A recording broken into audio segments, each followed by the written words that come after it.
दोस्तों, आज मैं आपके सामने एक बहुत ही जबरदस्त सस्पेंस थ्रिलर मूवी को लेकर आया हूँ। इसकी IMDb रेटिंग है 8.3 और इसे हाल ही में रिलीज किया गया है। अब मूवी बहुत लंबी होने वाली है, इसलिए ज्यादा टाइम वेस्ट ना करते हुए सीधा चलते हैं मूवी की तरफ। लेकिन आगे बढ़ने से पहले सिर्फ इतनी सी रिक्वेस्ट है कि वीडियो को लाइक करके चैनल को सब्सक्राइब कर लेना, ताकि मैं ऐसे ही वीडियोस लाता रहूं। तो मूवी की शुरुआत होती है सन 2008 में मंगलुरु शहर से, जहां आधी रात का वक्त होता है। यहाँ हम देखते हैं कि एक आदमी कुछ अनाथ बच्चों को अपने साथ लेकर एक ऑर्फनेज के सामने पहुंचता है और वहां उसे पता चलता है कि सिस्टर अनीता नाम की एक औरत उस ऑर्फनेज में रहती है। इसलिए अब वो आदमी सिस्टर अनीता से बहुत रिक्वेस्ट करने लगता है और उससे कहता है कि सिस्टर, ये सारे बच्चे अनाथ हैं, इन्हें कहीं जगह नहीं मिली, इसलिए प्लीज आप इन्हें अपने ऑर्फनेज में जगह दे दीजिए, इन्हें अपना लीजिए। अब पहले तो सिस्टर अनीता मना करती है और उससे कहती है कि हमारे ऑर्फनेज में पहले से ही बहुत सारे बच्चे हैं। लेकिन फिर उस आदमी के बार बार रिक्वेस्ट करने की वजह से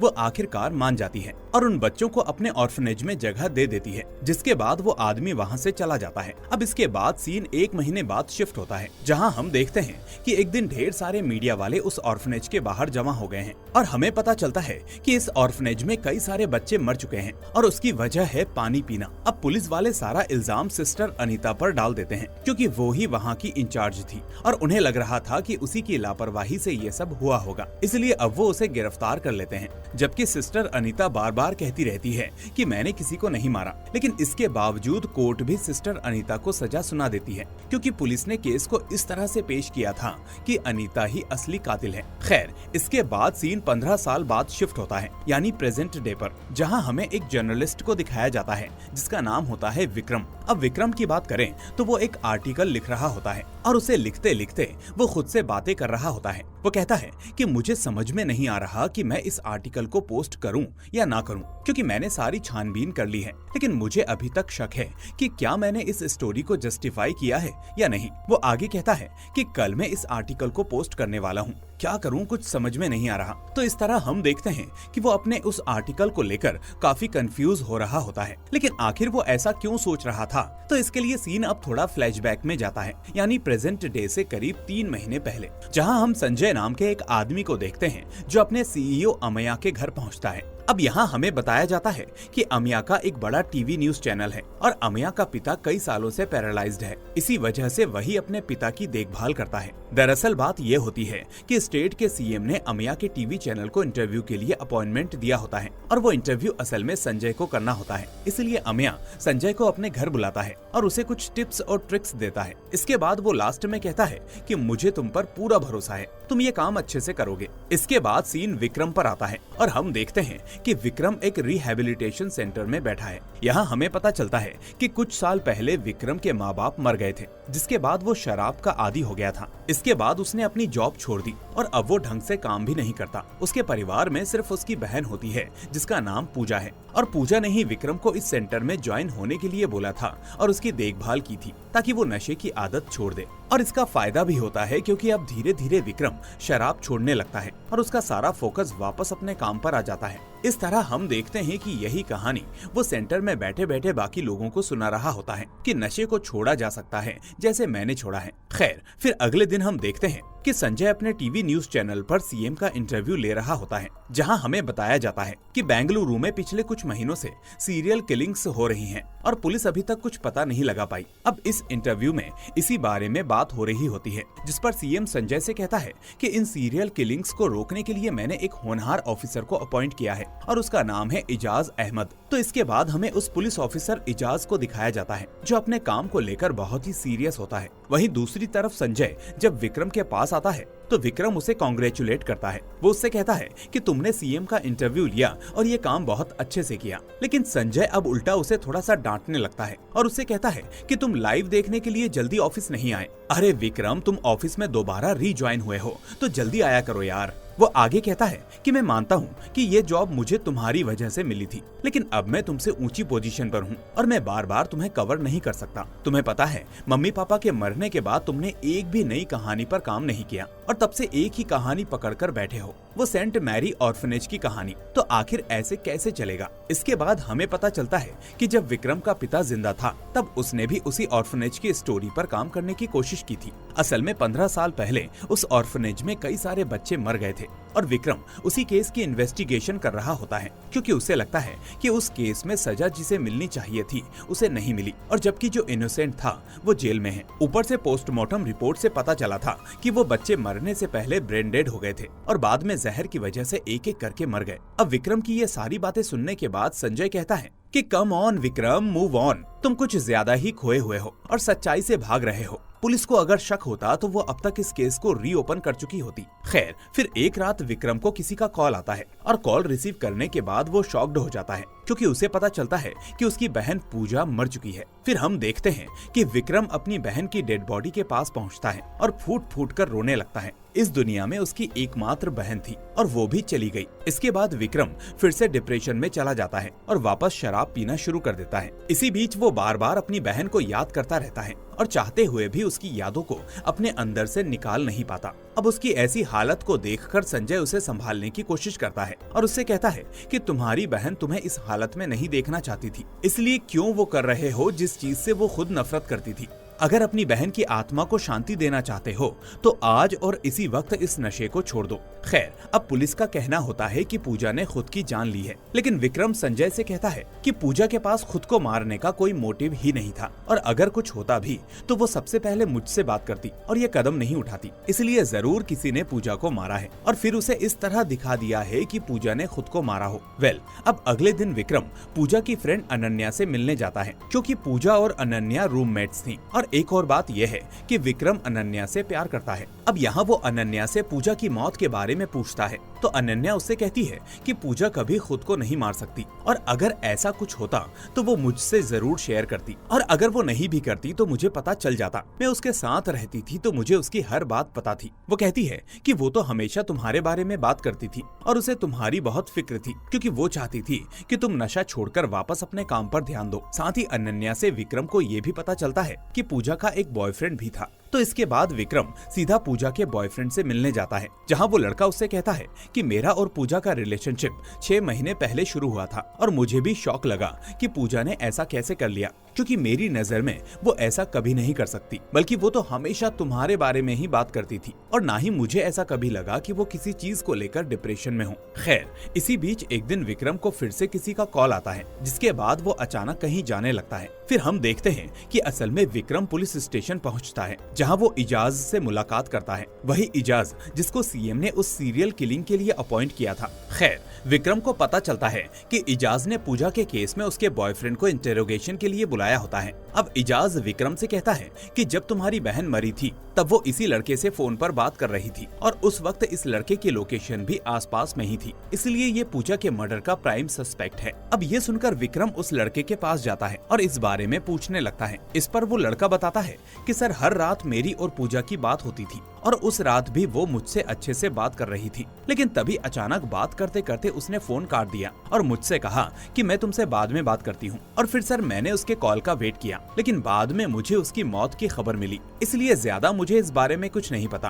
तो अब ये सब सुनकर विक्रम फौरन इजाज के पास जाता है और उससे कहता है कि सर, ये लड़का पूजा को नहीं मार सकता और वैसे भी आप पुलिस वालों ने इस केस को सुसाइड समझकर बंद कर दिया था, तो अब ऐसा क्या हो गया जो आपने इस केस को दोबारा खोला है। तो इस पर इजाज उससे कहता है कि ये बहुत पुरानी बात है विक्रम साहब, लेकिन अब मैं आ गया हूँ ना, इसीलिए मैंने इस केस को रीओपन किया है। फिर विक्रम पूछता है, लेकिन आप तो उस सीरियल किलर की इन्वेस्टिगेशन कर रहे हैं ना, तो फिर उसका इस केस से क्या लेना देना, और फिर आप एक साथ दो केसेस सॉल्व करने में लगे हो। अब ये सुनकर इजाज उसका जवाब नहीं देता और उल्टा वो अब विक्रम पर ही शक करने लगता है कि आखिर वो अपनी ही बहन के केस को ओपन करने पर सवाल क्यों उठा रहा है। इसलिए अब वो उससे कहता है कि मैंने सुना है कि तुम्हारा और तुम्हारी बहन का रिलेशनशिप कुछ अच्छा नहीं था। तो विक्रम इस बात पर हंसकर चुपचाप वहाँ से चला जाता है। इसके बाद हम देखते हैं कि विक्रम फिर से अनन्या से मिलता है, जहाँ अनन्या उसे बताती है कि एक लड़का हमेशा मुझे और पूजा को फॉलो करता था और वो पूजा से बात करने की कोशिश भी करता था, लेकिन पूजा उसे हर बार डांट कर भगा देती थी। इस पर विक्रम कहता है कि फिर तुम दोनों ने ये चीज मुझे या किसी और को कभी क्यों नहीं बताई। तो अनन्या कहती है कि हमें इस चीज की कभी जरूरत महसूस ही नहीं हुई, क्योंकि उससे हमें डर नहीं लगता था और वो हर बार डांटने भटकने पर चला जाया करता था, इसलिए हमने उसे सीरियस नहीं लिया। इस बीच हम देखते हैं कि पूजा के केस की वजह से विक्रम और अनन्या एक दूसरे के और करीब आने लगते हैं और फिर धीरे धीरे अनन्या भी विक्रम को पसंद करने लगती है। फिर एक दिन जब अनन्या कहीं जा रही होती है तो वही अनजान बंदा उसे फिर से फॉलो करने लगता है। अब अनन्या इस बार अकेले होने की वजह से डर जाती है, जिसके बाद वो फौरन विक्रम को फोन करती है और उसे अपनी लोकेशन बताती है। अब विक्रम उससे कहता है कि फटाफट किसी पब्लिक प्लेस पर चली जाओ और मुझे अपनी लोकेशन भेजो, मैं आ रहा हूँ। फिर हम देखते हैं कि अनन्या एक जगह पर विक्रम का इंतजार कर रही होती है और तभी वो अनजान लड़का अचानक अनन्या के पास आकर उसके कान में कुछ बोलने लगता है, जैसे वो उसे कुछ बता रहा हो। और तभी उसी वक्त पुलिस वाले वहाँ पहुँच जाते हैं और उसे पकड़ के ले जाते हैं। इसी बीच विक्रम भी वहाँ पहुँच जाता है और अनन्या को संभालने लगता है। फिर अगले दिन जो होता है उससे इस कहानी में एक नया मोड़ आ जाता है। असल में अनन्या विक्रम को एक वॉइस नोट भेजती है जिसमें वो उससे कहती है कि विक्रम, मैं तुमसे एक बात कहना चाहती हूँ। असल में मैं ये जानती हूँ कि तुम्हारी बहन को किसने मारा और ये पहले भी कई बार हो चुका है और अब दोबारा वही हो रहा है, क्योंकि जो भी मेरा करीबी होता है उसे मार दिया जाता है और ये सब करने वाला कोई और नहीं बल्कि मेरा ही भाई है। हाँ विक्रम, मैं बचपन से अपने भाई को देख रही हूँ। वो एक साइको है और किसी को भी मेरे करीब नहीं आने देता। वो मेरा भाई नहीं बल्कि मेरा दुश्मन है। मैंने उसे नॉर्मल इंसान समझने की भूल की, लेकिन अब मैं ही उसे अपने हाथों से मारूंगी। लेकिन मैं नहीं चाहती कि तुम इन झंझटों में फंसो और मैं तुम्हें खोना भी नहीं चाहती। इस तरह ये वॉइस नोट भेजकर अनन्या कहीं चली जाती है और ये सुनकर विक्रम के पैरों तले जमीन खिसक जाती है कि आखिर ये सब कैसे हो रहा है। अब दूसरी तरफ हम देखते हैं कि एक अनजान लड़का पुलिस स्टेशन पर आकर खुद को वहां सरेंडर कर देता है और पूछने पर वो कहता है कि शहर में जो सीरियल किलिंग्स हो रही हैं वो मैंने ही की हैं, मैं ही असली कातिल हूँ। अब इजाज को जब ये पता चलता है तो वो फौरन उसके पास जाता है और उससे कई सवाल करने लगता है, लेकिन वो लड़का सिर्फ एक ही बात कहता है कि मैं तुमसे बात नहीं करूंगा, मुझे विक्रम चाहिए, वो जर्नलिस्ट। ये सुनकर अब इजाज फौरन विक्रम को फोन करके पुलिस स्टेशन बुलाता है और उससे कहता है कि ये लड़का सिर्फ तुमसे बात करना चाहता है, इसलिए जल्दी पुलिस स्टेशन आ जाओ। तो ये सुनकर अब विक्रम फौरन पुलिस स्टेशन पहुंचता है और उस लड़के को देखकर यही सोचने लगता है कि जो शख्स पूजा और अनन्या को फॉलो कर रहा था ये तो वो नहीं है, फिर इसने पूजा को कैसे मार दिया। तभी उसे याद आता है कि अनन्या ने कहा था कि इसके पीछे उसका भाई है, यानी ये असली कातिल नहीं हो सकता। इसलिए अब विक्रम उस लड़के के पास जाकर उससे कहता है कि मुझे पता है कि तुमने जानबूझकर सरेंडर किया है और इन सारे मर्डर्स के पीछे तुम्हारा हाथ नहीं है, इसलिए अच्छा होगा कि तुम मुझे बता दो कि किसके कहने पर तुमने सरेंडर किया है। तो ये सुनकर वो लड़का कहता है कि वाह विक्रम, तुम बहुत ही स्मार्ट हो, तुमने तो एक झटके में पहचान लिया। हाँ, तुमने सही कहा, मैं असली कातिल नहीं हूँ, इन सब के पीछे मेरा मास्टर है, मेरा कमांडर, और मैं तो सिर्फ उसके इस गेम का एक छोटा सा प्यादा हूँ। लेकिन तुम चाहो जो कर लो, उस तक कभी पहुंच नहीं पाओगे। इस तरह अब वो विक्रम को टॉन्ट करने लगता है और इतने में विक्रम को गुस्सा आ जाता है और वो उस लड़के को मारने पीटने लगता है। अब उसकी ऐसी हरकतें देखकर कांस्टेबल उसे पुलिस स्टेशन से बाहर निकाल देते हैं, जिसके बाद बाहर आकर विक्रम यही सोचने लगता है कि क्या सेंट मैरी हत्याकांड में इस सीरियल किलर का कोई कनेक्शन है और आखिर इस लड़के ने मुझसे ही बात क्यों की। वो सोचता है कि अब इन सवालों का जवाब सिर्फ अनन्या दे सकती है, लेकिन उसके लिए मुझे उसे ढूंढना होगा। इधर एजाज अपने किसी आदमी को फोन करके विक्रम को फॉलो करने के ऑर्डर्स देता है और कहता है कि पता करो कि ये आदमी कब और कहां जाता है और किस किस से मिलता है। फिर हम देखते हैं कि वो अनन्या के किराए के घर के पास पहुंचता है और वहां वो एक बंदे को कुछ पैसे की रिश्वत देता है और अनन्या के बारे में इंफॉर्मेशन लेने की कोशिश करता है।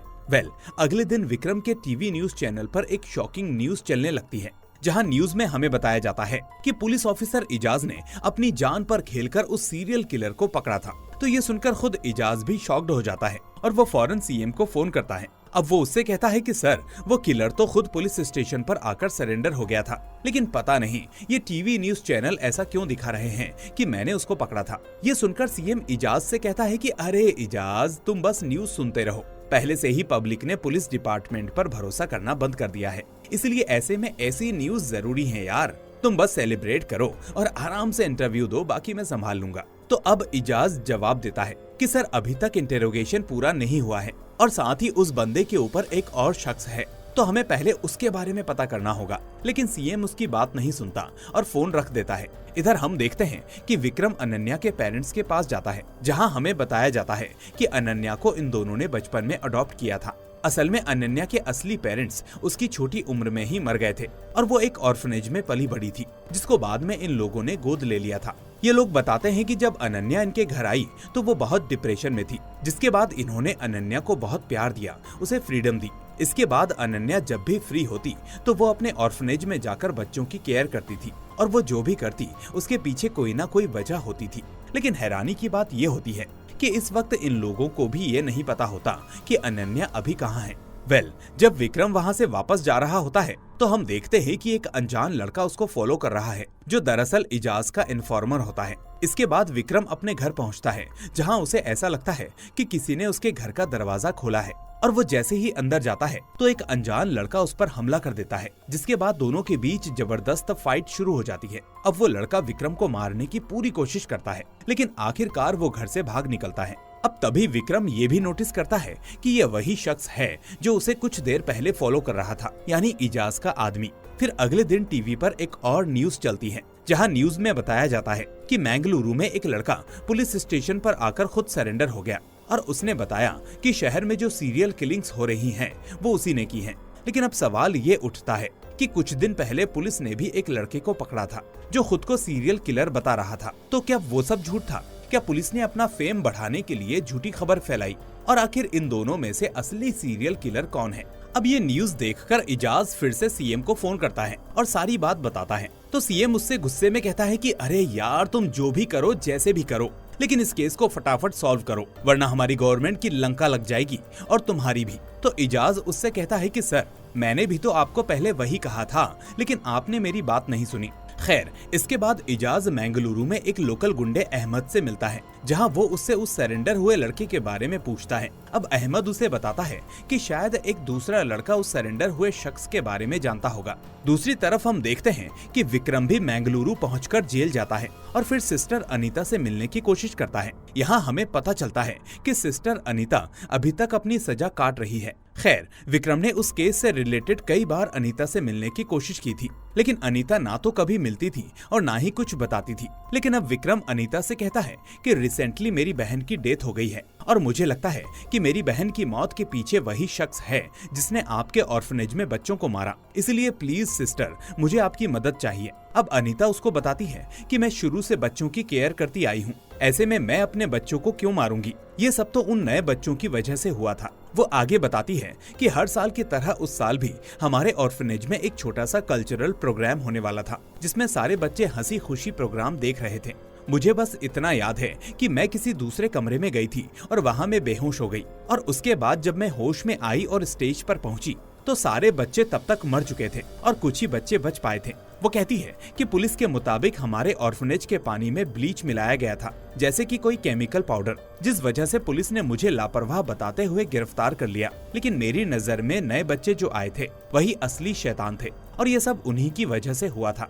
इसके बाद विक्रम थोड़ा चिल करने के लिए एक बीच पर जाता है और यहाँ वो अपनी बहन पूजा की रिकॉर्डिंग सुन रहा होता है। लेकिन तभी उसे उसी बीच पर अनन्या नजर आती है, जिसके बाद वो उसके पास जाता है और पूछता है कि तुम यहाँ क्या कर रही हो? अब अनन्या उसे बताती है कि पूजा को बीच, उसकी हवाएं, रेत और समंदर का पानी बहुत पसंद था, इसलिए मैं उसे याद करके यहाँ बैठी हूँ। इससे पहले मैंने बीच कभी नहीं देखा था। अब विक्रम कहता है कि हाँ, मुझे भी पता है, पूजा को बीच से बहुत प्यार था। इसके बाद हमें दिखाया जाता है कि दोनों समंदर के किनारे थोड़ा टाइम स्पेंड करने लगते हैं। फिर वो एक छोटे से होटल में खाना खाने जाते हैं, जहाँ कुछ लोकल गुंडे भी बैठे होते हैं।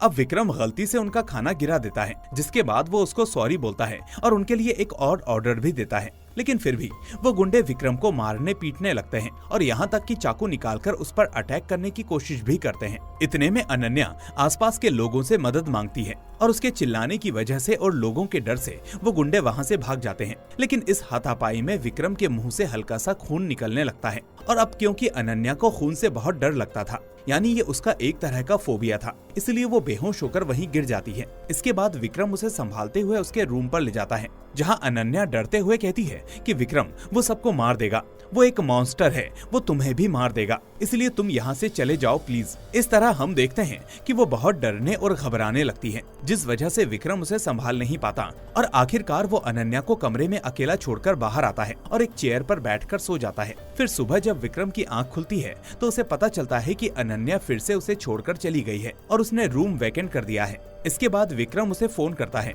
लेकिन उसका नंबर नॉट रीचेबल आता है। वहीं दूसरी तरफ इजाज एक और बंदे से मिलने जाता है और वो उससे भी उस सरेंडर हुए शख्स के बारे में पूछता है। अब वो बंदा उसे बताता है कि ये शख्स कुछ लोगों के साथ काम कर रहा था, लेकिन रिसेंटली मैंने न्यूज में देखा कि वो पुलिस स्टेशन जाकर सरेंडर हो गया। असल में उसका एक बेस्ट फ्रेंड है, उसे इसके बारे में पता होगा जो भी तुम जानना चाहते हो। इसके बाद जब इजाज उस बेस्ट फ्रेंड के पास जाता है तो वो बंदा इजाज को देखकर भागने लगता है। अब इजाज बड़ी मुश्किल से उसका पीछा करके उसे पकड़ता है और फिर वो उससे पूछता है कि तुम मुझे देखकर भाग क्यों रहे थे, आखिर तुम क्या छुपा रहे हो, क्या तुम इस बंदे के बारे में जानते हो। तो फिर हमें पता चलता है कि मैंगलुरु पुलिस स्टेशन में जो बंदा सरेंडर हुआ उसका नाम प्रवीण है और ये बंदा बताता है कि जब प्रवीण छोटा था तो वो आराधना ऑर्फनेज में था, लेकिन उसे वहाँ रहना पसंद नहीं था, इसलिए वो वहाँ से भाग गया। फिर एक बार पिक पॉकेटिंग करते वक्त उससे मेरी मुलाकात हुई, जिसके बाद हम दोनों अच्छे दोस्त बन गए और आए दिन छोटी मोटी चोरियां भी करने लगे। साहब, मैं बस इतना ही जानता हूँ, मैंने किसी को नहीं मारा और ना ही प्रवीण ने, लेकिन ये चीज मुझे भी पता नहीं कि वो आखिर सरेंडर क्यों हो गया।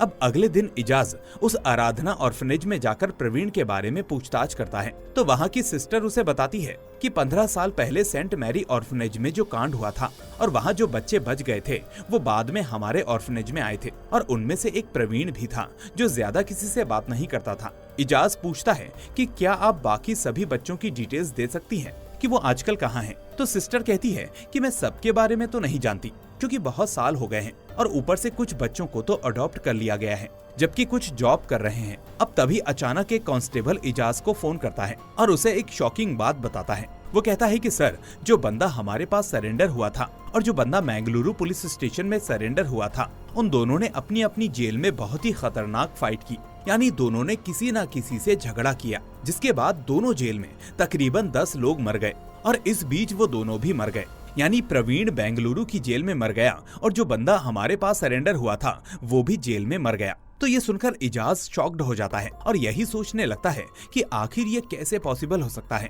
फिर हम देखते हैं कि दूसरे दिन विक्रम भी उसी आराधना ऑर्फनेज पहुंचता है, जहां वो उसी सिस्टर से मिलकर कुछ डिटेल्स पूछने लगता है। वो उससे कहता है कि मुझे सिस्टर अनीता ने आपके पास भेजा है और उन्होंने मुझे बताया था कि 15 साल पहले जो बच्चे बच गए थे वो आपके ऑर्फनेज में ज्वाइन हुए थे। इस पर सिस्टर बताती है कि जो बंदे सरेंडर हुए थे वो यहीं रहते थे और उन्हें किसी ने अडॉप्ट नहीं किया था, लेकिन फिर कुछ महीनों बाद ही वो यहाँ से भाग गए थे, लेकिन बाद में एक बच्चे को मैंगलुरु में किसी पेरेंट्स ने अडॉप्ट कर लिया था। मुझे बस इतना पता है। अब विक्रम उस बच्चे की डिटेल्स लेता है और उसके घर जाने की तैयारी करता है और यहाँ हमें पता चलता है कि उसका नाम राजेश है। अब वो राजेश के घर के पास पहुँचने ही वाला होता है कि तभी एक अनजान बंदा उसे किडनैप कर लेता है, जिसके बाद ये सीन यहीं पर कट हो जाता है। अब हम देखते हैं कि पुलिस ऑफिसर इजाज उस राजेश से मिलने उसके घर पहुंचता है और वहां वो राजेश के पिता से मिलता है और कहता है कि मैं राजेश से मुलाकात करने आया हूं, क्योंकि जब वो ऑर्फनेज में था तब कुछ बच्चे उसके साथ थे,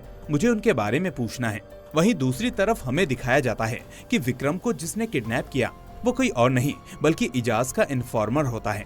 अब वो विक्रम से कहता है कि अरे सर, उस घर के पास मत जाइए, वो लोग बहुत खतरनाक हैं, मैं आपकी सेफ्टी के लिए बोल रहा हूँ, इसीलिए मैंने आपको वहाँ जाने से रोका है। इधर राजेश का पिता इजाज को चाय देते हुए बातें शुरू करता है और वो कहता है कि ये मेरी बीवी है, हमारा बच्चा मरने के बाद मेरी बीवी पागल हो गई, लेकिन फिर हमने राजेश को अडॉप्ट किया। वो कहता है कि हालांकि मेरी बीवी तो ठीक नहीं हुई, लेकिन राजेश लाखों में एक है। अब ये बातें चल ही रही होती हैं कि अचानक इजाज का सर चकराने लगता है और फिर हमें दिखाया जाता है कि इजाज बेहोश हो जाता है। तभी हम देखते हैं कि राजेश किसी दूसरे कमरे से बाहर आता है, जिसके बाद राजेश और उसका पिता इजाज को कहीं ले जाने लगते हैं, लेकिन उसी वक्त विक्रम और वो इन्फॉर्मर ये सब देख लेते हैं और फिर वो दोनों मिलकर राजेश और उसके पिता को खूब पीटते हैं। इसी बीच विक्रम राजेश के साथ जबरदस्त फाइट करता है और उसे अपनी हिरासत में ले लेता है। इसके बाद वो इन्फॉर्मर विक्रम को किसी का एड्रेस बताता है। इसके बाद हम देखते हैं कि विक्रम इजाज और राजेश को लेकर उस जगह पर पहुंचता है। अब वहाँ एक बंदा रहता है जिसका नाम है जॉन। फिर विक्रम उससे पूछता है कि आप कौन हैं और हमें यहाँ क्यों बुलाया है। तो जॉन जवाब देता है कि आप दोनों को सब कुछ पता चल जाएगा। मैं असल में एक रिसर्च साइंटिस्ट हूँ और क्राइम वर्ल्ड मेरा पैशन है। मुझे पता है कि आप दोनों एक ही किलर को ढूंढने की कोशिश कर रहे हैं और वो भी अलग अलग एंगल से इन्वेस्टिगेशन करके।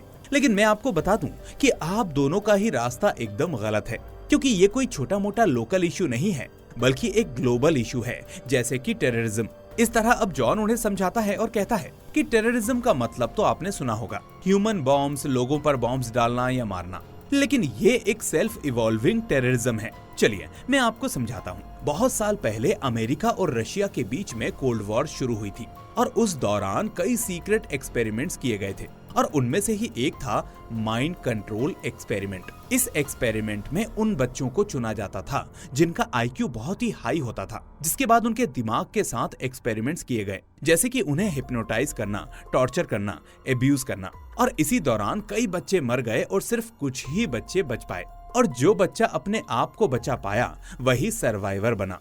अब इजाज पूछता है कि ठीक है, लेकिन हमारा केस का उससे क्या कनेक्शन है? तो जॉन बताता है कि 1999 में जब पाकिस्तान ने कारगिल वॉर हारी, तब उसने चाइना के कुछ वैज्ञानिकों के साथ मिलकर एक रिसर्च शुरू की और उस प्रोजेक्ट का नाम था प्रोजेक्ट व्हाइट लोटस।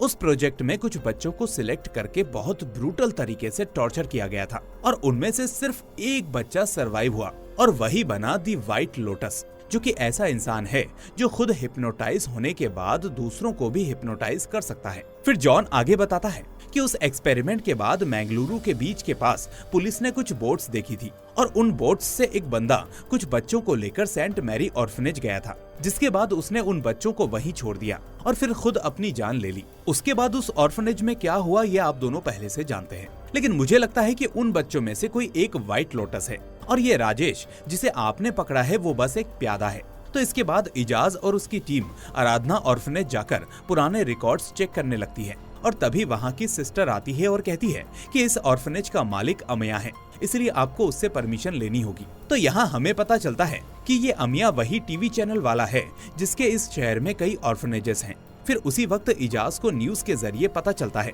कि अमिया के पिता की मौत हो गई है और किसी ने उन्हें मार दिया है। वहीं दूसरी तरफ विक्रम फिर से अनन्या को ढूंढ निकालता है और फिर वो उससे पूछता है कि आखिर तुम्हारा भाई कौन है, तो अनन्या उसे कुछ नहीं बताती। तभी अमिया अनन्या को फोन करता है, जिस पर विक्रम पूछता है कि ये बंदा तुम्हें क्यों फोन कर रहा है और क्या तुम इसे पहले से जानती हो। अब ये सुनते ही अनन्या अचानक से डिस्टर्ब हो जाती है और फिर से बेहोश होकर गिर पड़ती है। अब विक्रम उसे हॉस्पिटल में एडमिट करवाता है, जिसके बाद डॉक्टर चेकअप करके बताता है कि अनन्या ने बहुत स्ट्रेस ले लिया है, इसलिए वो बेहोश हो गई और इसीलिए उसे रेस्ट की जरूरत है। खैर, अब थोड़ी देर बाद अनन्या को होश आता है, जिसके बाद एक सिस्टर उसके पास हालचाल पूछने आती है, लेकिन अनन्या उस सिस्टर को देखकर बहुत डरने लगती है क्योंकि उसकी हालत अजीब सी हो जाती है। अब विक्रम वहाँ मौजूद होता है, इसलिए अनन्या को संभालने की कोशिश करता है, जिसके बाद अनन्या विक्रम से कहती है कि तुम ये सब क्यों कर रहे हो, प्लीज मुझे अकेला छोड़ दो।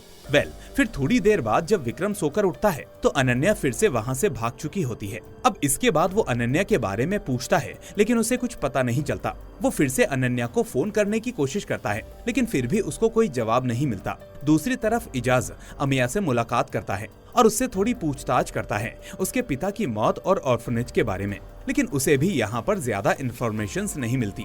इसके बाद पुलिस वाले उस बंदे को इंटेरोगेट करते हैं जो अनन्या और पूजा को फॉलो कर रहा था। फिर वो बंदा कहता है कि जो मेरे कमांडर ने कहा मैंने वही किया।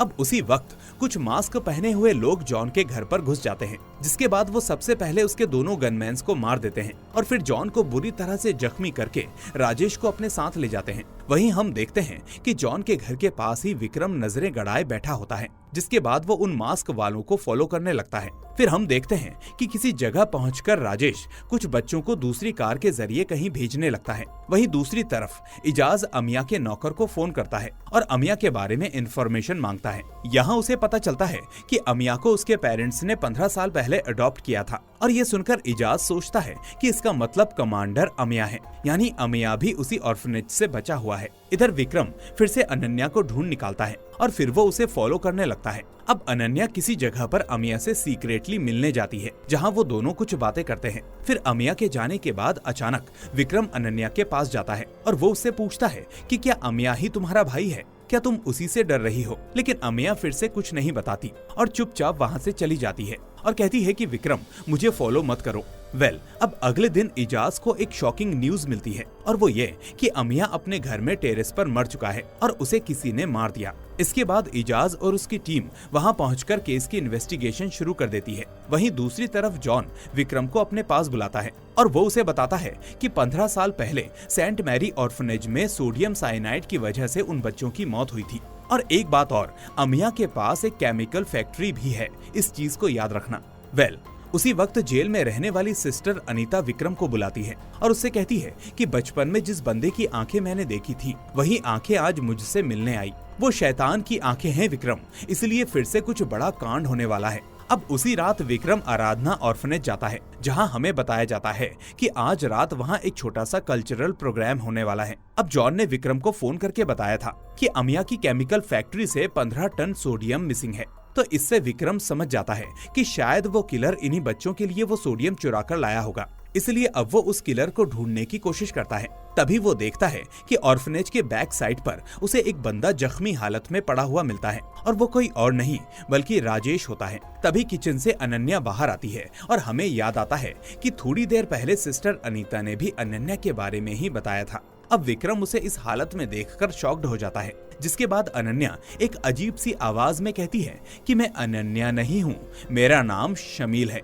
यहाँ इस तरह हमें पता चलता है कि अब तक जो कुछ भी हुआ उसके पीछे अनन्या का ही हाथ था और अनन्या ही वो व्हाइट लोटस है, उस एक्सपेरिमेंट का रिजल्ट जो कि किसी को भी चुटकियों में हिप्नोटाइज कर सकती है। यानी विक्रम पर हमला करवाना, राजेश को अपने कब्जे में लेना, ये सब अनन्या ने ही किया था। अब हमें ये भी पता चलता है कि अनन्या को बाइपोलर डिसऑर्डर है, जिस वजह से वो कभी शमील बन जाती है और कभी अनन्या।